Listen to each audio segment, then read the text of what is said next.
family like the Newmans is forced to stare into the face of terror. Nothing stays buried for long. Old sins begin to breathe again. Old wounds split open. And the moment fear enters through the front door, love, loyalty, and trust begin to rot from the inside out. That is exactly the kind of darkness that Matt Clark brings with him in this story. He does not simply return to Genoa City as a criminal with a grudge. He returns like a ghost from a nightmare, carrying humiliation, rage, and a need for revenge so personal that it stops being about survival and becomes something far more dangerous. He wants to leave scars. He wants to destroy the emotional foundation of the people he blames for his downfall. Most of all, he wants Sharon and Nick to suffer in different but equally devastating ways, and he understands that the fastest path to that suffering is Summer. Summer's disappearance does not feel random.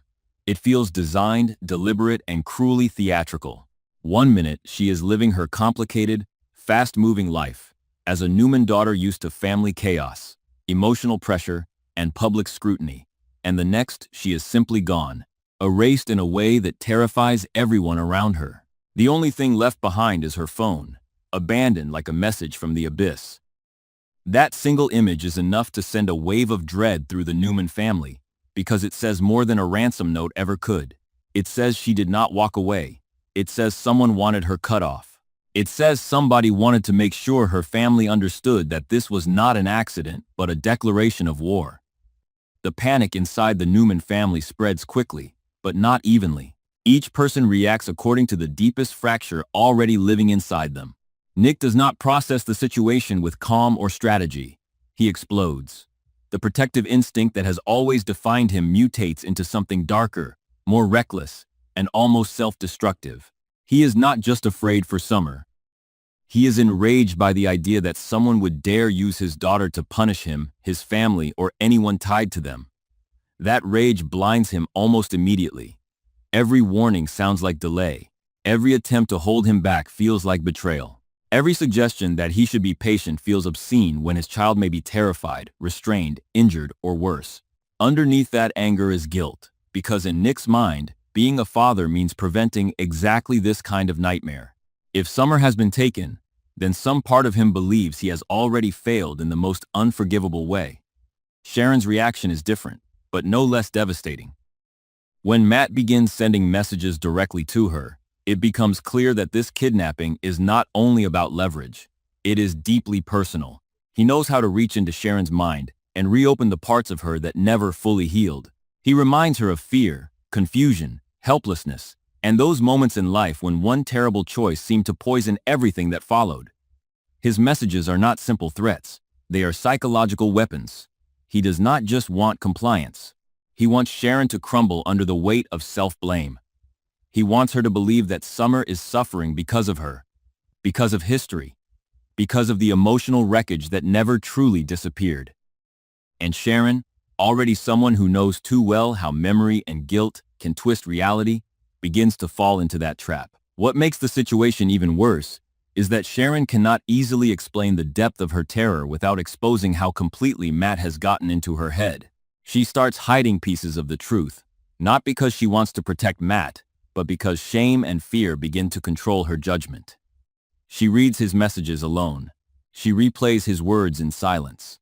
She starts to believe that if she obeys carefully enough, if she sacrifices enough, if she carries the burden herself, she might spare Summer from the worst outcome. That belief is exactly what Matt wants. He does not need Sharon to love him, trust him, or even understand him. He only needs her to feel responsible. Once guilt takes hold, he knows she will begin making dangerous decisions while convincing herself they are acts of rescue.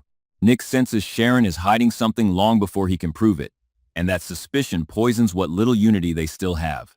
He wants a target, a location, a plan. Sharon can give him none of those things without risking Matt escalating. The more evasive she becomes, the more Nick sees her silence as weakness, or worse, as a catastrophic mistake. He does not understand that she is being cornered emotionally in a different way. To him, every second wasted is another second his daughter remains in danger. To Sharon, every wrong move could be the one that gets Summer killed. The tragedy is that both of them are acting from love, but fear turns that love into opposition. Instead of standing together, They begin tearing at each other's judgment, each one secretly believing the other may destroy Summer's last chance. Matt watches this emotional fracture widen and feeds it. He sends Nick a video of Summer restrained and frightened, just enough to prove she is alive, not enough to reveal where she is. He lets Nick see the fear in her eyes, the exhaustion in her face, the silent plea that no parent could survive seeing without breaking. Then he sends Sharon another message, one that implies Nick's anger is exactly what will push everything over the edge. It is brilliant in the most monstrous way. Nick becomes more reckless because he is desperate. Sharon becomes more secretive because she is terrified of Nick's recklessness. Matt creates a cycle in which each of them unintentionally helps him maintain control. Summer, meanwhile, is not just a passive victim in this story. Her captivity becomes its own battlefield. Bound by fear, physically trapped, cut off from the people who love her, she is forced to confront a horrifying truth about vulnerability. For perhaps the first time in a long time, being a Newman means nothing in the room where she is being held. Wealth cannot protect her. Family power cannot reach her. The confidence and control she normally projects are stripped away piece by piece. Yet that does not make her weak. It makes her furious. Underneath the fear, Summer begins to understand that Matt is driven by obsession more than strategy, and obsession always leaves cracks. She studies him. She listens. She learns his rhythms, his mood changes, the way his anger sharpens when Sharon is mentioned, the way his face hardens when Nick's name comes up, the strange satisfaction he takes in emotional domination. She realizes he does not only want revenge, he wants to feel significant. He wants to force the people who dismissed, fought, or destroyed him to orbit around his pain. That realization matters because it gives Summer something to hold on to. Contempt. Fear weakens her, but contempt steadies her. She begins looking for moments to resist in small, calculated ways. A delayed reaction, a misleading glance, an attempt to memorize the sounds outside the room, the scent of the air, the timing of footsteps, the angle of light. She cannot overpower Matt, but she can deny him total control over her mind. That small inner rebellion becomes one of the story's most powerful threads, because even in captivity, Summer refuses to become only an object in someone else's revenge fantasy. Back in Genoa City, the search intensifies, but the emotional cost begins spilling into every corner of the family.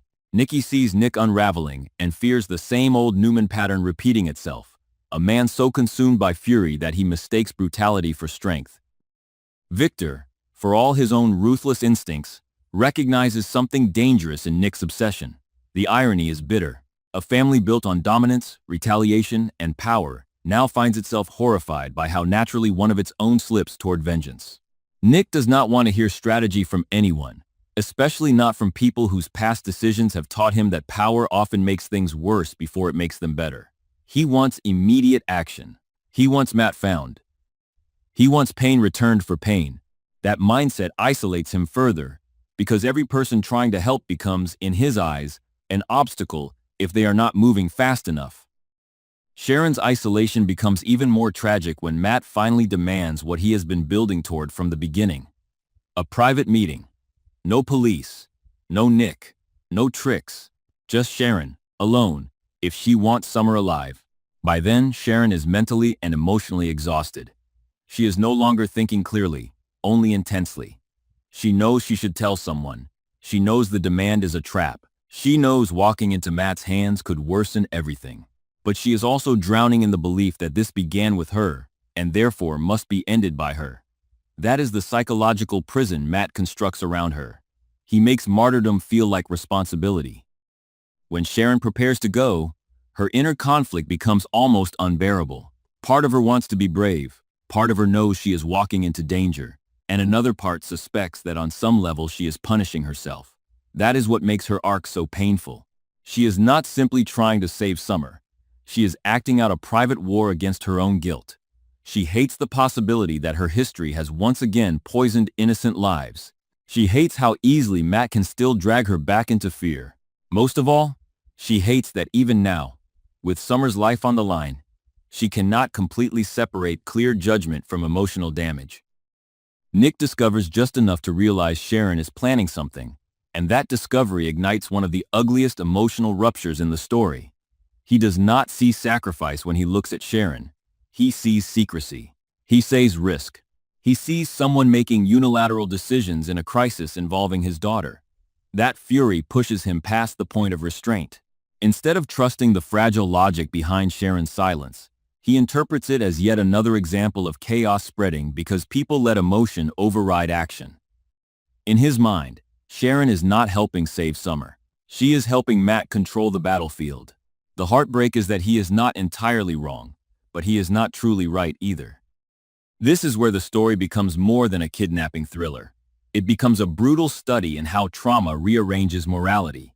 Nick is willing to cross lines he normally would condemn. Sharon is willing to hide truths she normally would confess. Summer is forced to become harder, colder, and more strategic than she has ever needed to be. Matt, rather than appearing as a simple villain, becomes the embodiment of unresolved damage curdled into sadism. He is not justified, but he is frighteningly human in the way resentment has become the architecture of his identity. He has decided that if he cannot reclaim power through respect, he will seize it through fear. The eventual convergence of all these forces does not promise relief. It promises collision. Nick's rage is pushing him toward a direct confrontation that could get Summer hurt. Sharon's guilt is drawing her into isolation and manipulation. Summer's resistance is increasing the chances that Matt will grow more unstable and punitive. Every path forward carries danger. Every choice feels poisoned. And that is what makes the situation so explosive. No one is operating from peace. Everyone is acting from grief, terror, pride, or fury. Those are the exact conditions in which the worst decisions are made. By the time the final stage of Matt's game begins, the real question is no longer just whether Summer will survive. The deeper question is, what will be left of the people fighting to save her? Because kidnappings end one way or another, but psychological damage lingers. Trust, once shattered under this level of pressure, does not come back whole. Nick may find Summer, but lose part of himself in the process. Sharon may help save her, but at the cost of reopening wounds that will not easily close. Summer may escape alive, but return changed by the knowledge that terror can strip away every illusion of safety in a single night. What makes this story worthy of Y&R, at its darkest and most emotionally gripping, is that the real battlefield is not only the physical one, it is the battlefield inside each character. Matt weaponizes memory. Nick weaponizes anger. Sharon weaponizes self-sacrifice. Summer weaponizes endurance. Each of them is locked in a different war, and none of those wars can end cleanly. That is where the suspense becomes unbearable, and the emotion becomes truly devastating. Because once fear turns personal, once vengeance becomes intimate, and once love begins expressing itself through control, secrecy, and rage, survival is no longer the same thing as victory.